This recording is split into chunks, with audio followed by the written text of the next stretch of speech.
సహజంగా డబ్బులు ఖర్చు పెట్టాల్సి ఉంటుంది అధ్యక్ష, డబ్బులు ఇవ్వాల్సి ఉంటుంది.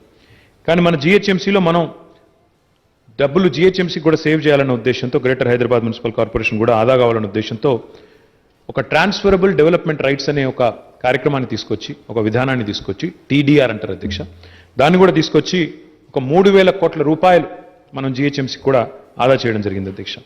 టీడీఆర్ బ్యాంక్ అనేది కూడా ఒకటి ఏర్పాటు చేసి, అంటే ఎవరైతే స్థలం కోల్పోతారో వారికి టీడీఆర్ పేరిట రైట్స్ ఇచ్చి వారు అమ్ముకునే వెసులుబాటు కల్పించి, కేవలం జీహెచ్ఎంసీలో మాత్రమే కాకుండా హెచ్ఎండిఏ పరిధిలో, టీఎస్ ఐఏసీ ఇతర ప్రాంతాలు ఏవైతే ఐలా పరిధి ఉంటుందో వాటిలో కూడా వినియోగించుకునే విధంగా భారతదేశంలోనే మొట్టమొదటిసారిగా టీడీఆర్ బ్యాంకును కూడా ఒకటి తీసుకుని వచ్చింది మన రాష్ట్ర ప్రభుత్వం అధ్యక్ష. మొత్తంగా చూసినట్టయితే హైదరాబాద్లో ట్రాఫిక్, సుధీర్ రెడ్డి గారు అన్నారు, వివేకానంద్ గారు అన్నారు అధ్యక్ష, ట్రాఫిక్ అనేది ఒక సమస్యగా పరిణమించింది అధ్యక్ష. ఇప్పుడు మీరు నిజంగా చూస్తే ట్రాన్స్పోర్ట్ డిపార్ట్మెంట్ దగ్గర నెంబర్స్ ఉంటాయి అధ్యక్ష. Hyderabad is already grid locked.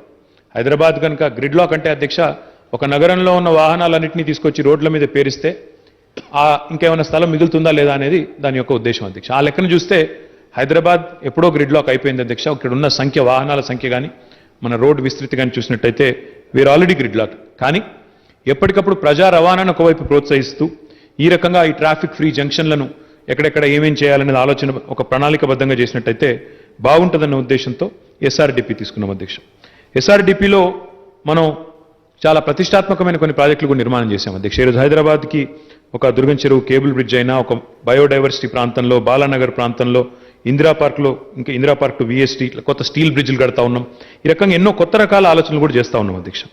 దీంతో పాటు అధ్యక్ష, ఇందాక నేను వివరించినట్టు ఇప్పటికే దాదాపు 2,000 కోట్ల రూపాయలతో మొదటి దశలో ఫ్లైఓవర్లనండి, అండర్ పాస్లనండి ఒక 22 దాకా పూర్తి చేసినాం అధ్యక్ష. ఇప్పుడు మిత్రులు అక్బరుద్దీన్ ఓవైసీ గారు అన్నారు అధ్యక్ష, మాది అందులో 22లో ఒకటి కూడా లేదన్నారు. 22లో నిజానికి 1-2 పూర్తి కావాల్సి ఉండింది, బహదూర్పురా పూర్తి కావాల్సి ఉండింది. కానీ దురదృష్టం ఏంటంటే ఆ ఏజెన్సీ యొక్క కొంత నిర్లక్ష్యం వల్ల, ఏజెన్సీ యొక్క పనితీరు వల్ల కొంత ఆలస్యమైంది. వారితో కూడా మొన్ననే అసదుద్దీన్ ఓవైసీ గారితో హైదరాబాద్ పార్లమెంట్ సభ్యుడు ఒక దీర్ఘమైన సమీక్ష సమావేశాన్ని కూడా నిర్వహించాం అధ్యక్ష. వేగవంతం చేస్తాం. ఇందులో ప్రధానంగా ఇప్పుడు చూస్తే ఆన్గోయింగ్ వర్క్స్ కూడా చూసుకుంటే అధ్యక్ష, సౌత్ జోన్లో ఓవైసీ జంక్షన్ ఫ్లైఓవర్ ఒక 93.6 కోట్ల రూపాయలతో, బహదూర్పురా ఫ్లైఓవర్ 106 కోట్ల రూపాయలతో, చాంద్రాయన్గుట్ట ఫ్లైఓవర్ ఒక 41,55 లక్షల రూపాయలతో, Nalgonda cross road to Owaisi junction 523 కోట్ల రూపాయలతో, ఫలక్నుమా ఆరోబి 52 కోట్ల రూపాయలు, శాస్త్రీపురం ఆరోబి 91 కోట్లు, అదేవిధంగా ఆరాంఘట్ జూ పార్క్ ఫ్లైఓవర్ ఏదైతుందో 636 కోట్లు. ఈ రకంగా మొత్తం 1,545 కోట్ల రూపాయలతో వివిధ దశల్లో మనం ప్రస్తుతం పనులు తీసుకుంటున్నాం అధ్యక్ష. చార్మినార్ జోన్ అనండి, సౌత్ జోన్ అనండి, ఇవన్నీ కూడా తీసుకుంటా ఉన్నాం అధ్యక్ష. మిత్రులు వివేకానంద్ గారు మాట్లాడుతూ మాకు కొన్ని శివారు ప్రాంతాలు ఏవైతే ఉన్నాయో, గ్రేటర్ హైదరాబాద్లో లేకపోవచ్చు, శివారు ప్రాంతాల్లో ఏవైతే ఉన్నాయో వాటిని మీరు ప్రత్యేకంగా దృష్టి సారించండి అని చెప్పారు. అందులో ముఖ్యంగా వారు ప్రస్తావించింది నిజాంపేట్ కార్పొరేషన్ పరిధిలో ఉన్న రహదారులని కొన్నిటిని హెచ్ఎండిఏకి కానీ హెచ్ఆర్డీసీఎల్ కానీ బదలాయించమని కోరారు. ఇన్నర్ రింగ్ రోడ్లో ప్రస్తుతం ఏదైతే ఇన్నర్ రింగ్ రోడ్డు ఆర్ఎండ్బి పరిధిలో ఉందో దాన్ని కూడా హెచ్ఎండిఏకి బదలాయించమని వారు కోరారు. అదే మాదిరిగా వారు ఇంకో మాట ఏమన్నారంటే, హైదరాబాద్ని మీరు ట్రాఫిక్ ఫ్రీ చేస్తే ఆ ఒత్తిడంతా వచ్చి మా మీద పడుతుందన్నారు. అధ్యక్ష, అది వాస్తవం. ఇప్పుడు హైదరాబాద్ని కేవలం జీహెచ్ఎంసీగా చూడడానికి వీల్లేదు అధ్యక్ష. అందుకే గౌరవ ముఖ్యమంత్రి గారు మాకు ఇప్పటికే ఆదేశం ఇచ్చినారు, ఓఆర్ఆర్ లోపల, ఓఆర్ఆర్కి అవతల కూడా ఒక 2 కిలోమీటర్ల అవతల కూడా తీసుకొని ఈ మొత్తం భూభాగాన్ని హైదరాబాద్ అర్బన్ అగ్లోమరేషన్ పేరిట, హెచ్యుఏ అనే పేరిట మీరు ప్రణాళికలు రూపొందించండి. అవసరమైతే 4 భాగాలుగా విభజించి స్టడీ చేయండి, అధ్యయనం చేసి ఎక్కడ బాగా వేగంగా అభివృద్ధి చెందుతున్న ప్రాంతాలు ఎక్కడున్నాయి, అక్కడ ఉండవలసిన సివరేజ్ వ్యవస్థ ఏమిటి, అక్కడ ఉండవలసిన మంచినీటి వ్యవస్థ ఏంది, అక్కడ ఉండవలసిన ట్రాఫిక్ వ్యవస్థ ఏంటి, రోడ్ల వ్యవస్థ ఏంటని చెప్పి ముఖ్యమంత్రి గారి ఆదేశం మేరకు ఇప్పటికే ప్రణాళికలు రూపొందించాం అధ్యక్ష. రూపొందించడమే కాకుండా ఇప్పుడే గౌరవనీయులు సుధీర్ రెడ్డి గారు చెప్పినట్టు హైదరాబాద్ నగరం యొక్క అవసరాలు 2031, 2041 సంవత్సరం వరకు కూడా దృష్టిలో పెట్టుకొని మొన్ననే సివరేజ్ వ్యవస్థకు సంబంధించి 3,866 కోట్ల రూపాయలు ఒకటే రోజు శాంక్షన్ చేసి ఒక 31 కొత్త ఎస్టీపీలను కూడా మంజూరు చేస్తూ ఉన్నాం అధ్యక్ష. దాంతోపాటు శివారు ప్రాంతాల్లోని ఏవైతే ఇప్పుడు వారు అన్నట్టు నిజాంపేట్ కానీ, బండ్లగూడ కానీ, లేదా జల్పల్లి కానీ, ఇంకా ఇతరత్ర కార్పొరేషన్స్ ఏవైతే ఉన్నాయో, మున్సిపాలిటీలు ఏవైతే ఉన్నాయో 25 ఓఆర్ఆర్ లోపల, వాటికి సంబంధించి కూడా 1,200 కోట్ల రూపాయలు మొన్ననే కేబినెట్ ఆమోదం ఇచ్చింది అధ్యక్ష. మంచినీటి సమస్యను కూడా భవిష్యత్ అవసరాలను దృష్టిలో పెట్టుకుని తీర్చే ప్రయత్నం చేస్తూ ఉన్నాం. లింక్ రోడ్స్ కూడా అధ్యక్ష గతంలో ఎవరు చేయలేదు. లింక్ రోడ్స్ కూడా Hyderabad road development corporation limited పేరిట ఒక సంస్థను ఏర్పాటు చేసి ఒక 132 లింక్ రోడ్స్ తీసుకున్నాం అధ్యక్ష. అందులో ఇప్పటికే ఒక 24 పూర్తయినాయి అధ్యక్ష, మిగతా అన్ని కూడా చేసుకుంటూ పోతా ఉన్నాం. గౌరవనీయులు వివేకానంద్ గారు ప్రస్తావించిన మరి NH44 to pox Sagar road ఏదైతే ఉందో తప్పకుండా దాన్ని కూడా కన్సిడర్ చేస్తాం అధ్యక్ష. దాంతోపాటు వారు చెప్పిన ఇంకో మాట కూడా చెప్పారు అధ్యక్ష, మన ఇంకా కొన్ని లింక్ రోడ్లు కూడా మా ఏరియాలో తీసుకోవాలన్నారు. తప్పకుండా లింక్ రోడ్స్ ఎన్నైనా తీసుకోవడానికి this government is all for addition of roads అధ్యక్ష, creation of new infrastructure, addition of roads. ఎందుకంటే ఒక రోడ్ యాడ్ చేయడం వల్ల ఎకనామిక్ యాక్టివిటీ పెరుగుతుంది, ఒక రోడ్ యాడ్ చేయడం వల్ల నగరం యొక్క ట్రాఫిక్ కంజెషన్ తగ్గుతుంది, ప్రజల సమయం మరి సేవ్ అవుతుంది, దాంతోపాటు ప్రజలకు కూడా మరి మెరుగైన జీవన ప్రమాణాలు లభించే అవకాశం ఉంటుంది.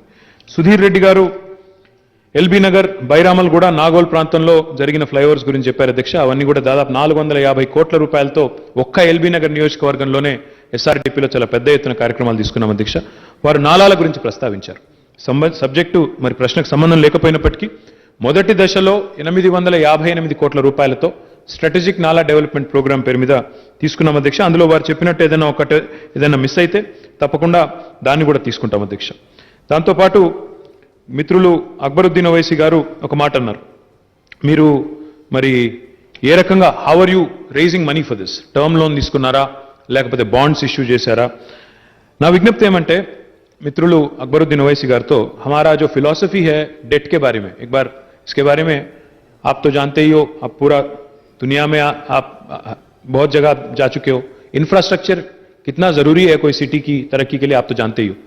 Any investment, any single rupee that is invested into creating additional infrastructure for a city has to be looked at as investment into the future. It can't be looked at as debt. That is my appeal to my friend Akbar Owaisi, because I think what is important for all of us to understand, मैं सुनते रहता हूं, कभी का एक बार देखते रहता हूं, हमारे भाई यहां पे जो आज नहीं है कांग्रेस के, कहते रहते हैं कि डेट ट्रैप में गया Telangana.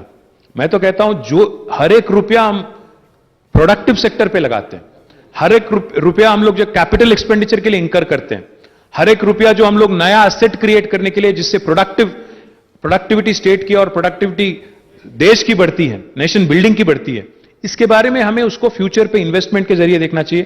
It should not be looked at as debt. But in any case so far the expenditure that has been incurred, I have already stated with you. The loan that has been taken is actually a rupee term loan that we have taken from State Bank of India. We have already taken a loan of, we have taken an in-principle sanction of 5,900 odd crores. And for this annual debt servicing that we are currently, doing is about 296 crores. And that is being done with the guarantee of the state government. अगर से GHMC, अगर कोई कहता है कि GHMC debt trap में चला गया, GHMC के पास पैसे नहीं है, this is all backed by state guarantee. So we need not worry about the financial health of GHMC. But let me also add one more thing, sir. Every single location we lay a link road, or every single location we lay a flyover or an underpass, there is new economic activity happening. There is a boom in economic activity, because हमेशा आप अगर देखेंगे economic activity वहीं होता है, transit oriented होता है economic activity, transit oriented development होता है, तो उससे आमदनी भी बढ़ती है.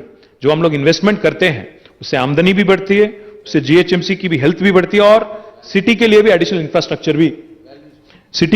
इंफ्रास्ट्रक्चर और वैल्यू क्रिएशन भी होता है. तो my request to honourable Akbar Owaisi साहब, the second phase of SRDP is being finalized right now. I assure you sir, जैसा मैंने कहा आपसे, अभी 7 तो अभी तैयार, अभी चल रहे हैं काम, 1545 करोड़ का काम चल रहा है साउथ जोन में. इसके अलावा अगर आपके कोई रिक्वेस्ट है, जैसे आपने कहा रेती बोली है, बंडलागुड़ा है, हफीज बाबा नगर, आसिफ नगर, फील खाना, मुस्लिम जंग ब्रिज, और आप मूसी के ब्रिज के बारे में भी आपने जिक्र किया, तो ये सारे भी चीज जो है सेकेंड फेज में लेने की कोशिश करेंगे. मैं जैसा मैंने कहा अभी 6000 करोड़ का काम जारी है. इसके अलावा अभी सेकेंड फेज में जितना ले सकते हैं, depending on the financial status, will certainly take up and will take, please give your recommendations in writing to me. Definitely the government will consider it and honor it. Thank you. Question number 761, Minister for Prohibition and Excise. అధ్యక్ష, మొదటి ప్రశ్నకు ఇచ్చిన సమాధానం అవునండి. రెండవ ప్రశ్నకు సమాధానం 2021-23 licence కాలంలో A4 రిటైల్ షాప్ల కొరకు ప్రభుత్వం నుంచి గౌడ్స్కు 15%, షెడ్యూల్ కులాలకు 10%, షెడ్యూల్ తెగలకు 5% అనేది రిజర్వేషన్ కల్పించబడింది అధ్యక్ష. గౌరవ సభ్యులు ప్రకాష్ గౌడ్ గారు. అధ్యక్ష, చాలా సంతోషం అధ్యక్ష. మా గౌడ సోదరులకు అందరికీ కూడా, ఎస్సీ ఎస్టీలకు కూడా మా ముఖ్యమంత్రి గారు ఎంతో ఆలోచించి పెద్ద మనసుతో ఈ పాలసీ ఇవ్వడం చాలా సంతోషం అధ్యక్ష. ప్రజలందరూ కూడా ఎంతో సంతోషపడుతున్నారు. దీంతో పాటు మేము కోరేది ఒకటే అధ్యక్ష, ముఖ్యమంత్రి గారు ఏదనుకున్నా కాదనేది లేదు. దీంతో పాటు బార్లు కూడా ఏమైనా ప్రపోజల్ పెట్టారు అధ్యక్ష, మంత్రి గారిని అడుగుతున్నాం. ఎందుకంటే ఎక్కడ లేని రాష్ట్రంలో, ఎక్కడ కూడా ఏ రాష్ట్రంలో లేని పథకాలు మన రాష్ట్రంలో జరుగుతున్నాయి. అందుకని మేమందరం కూడా గౌడ సోదరులందరూ అన్ని కులాల వాళ్ళు కూడా ఎంతో సంతోషంతో ఉన్నారు. నిజంగా కూడా మా గౌడ కులం అయితే ఈరోజు ఎంత చెప్పుకున్నా తక్కువనే అధ్యక్ష మేమైతే. ఎందుకంటే ఈరోజు 10 సంవత్సరాలుగా ఎంతో కష్టపడి మా వాళ్ళందరూ కూడా తెలంగాణ వచ్చిన తర్వాత ప్రజలందరూ కూడా సంతోషంతో నుండి ఎంతో మా గౌడ సోదరులందరూ కూడా ముందుకు పోతున్నారు. దాని విధంగా మేమందరం కూడా ముఖ్యమంత్రి గారికి మేమందరం కూడా కృతజ్ఞతలు తెలుపుతున్నాం అధ్యక్ష. ముఖ్యంగా మా మంత్రి గారు కూడా దీని మీద చొరవ తీసుకొని చేయడం కూడా చాలా ఆనందమైంది అధ్యక్ష. ఇప్పుడు ఏదేమైనా బార్లలో కూడా ఇస్తే మేమందరం కూడా దాంట్లో కూడా సంతోషపడతామని మేము కోరుతున్నాం అధ్యక్ష. గాదర్ కిషోర్ గారు. అధ్యక్ష, మీ ద్వారా మంత్రి గారితోని